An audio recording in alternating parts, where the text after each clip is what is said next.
Tonight, we are celebrating the contributions of one Memphis doctor in the efforts to stop infectious diseases before they reach pandemic levels. Dr. Steve Threlkeld was active in research in the fight against COVID-19.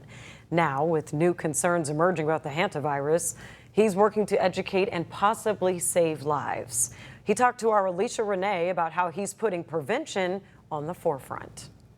We don't deal with just one organ system. We deal with a wide variety of things. Everything from people who come in with a bad cold or pneumonias to infections related to big surgeries that people can have. For Dr. Steve Threlkeld, it's not just about treating infections, it's about preventing them. He serves on a research committee and earned awards for COVID research. He says the pandemic was a test they may face again. COVID, in the HIV pandemic, we really had to put all of our focus on learning as much as we could and as fast as we could about one single thing, because people were dying of that and we had to learn about that quickly. We've seen, unfortunately, a lot of rumors break out over the last few days about the hantavirus on TikTok. Almost a dozen people have contracted hantavirus as of Wednesday, according to the CDC. Right now, there are no Tennessee cases, but with new concerns about the deadly virus in the U.S., he says people need to be more aware than ever. The new hantavirus problem is a great example. That is, we need public health to communicate the truth about problems so that they can protect themselves. Part of that's just information and educating people on what they need to do to protect themselves.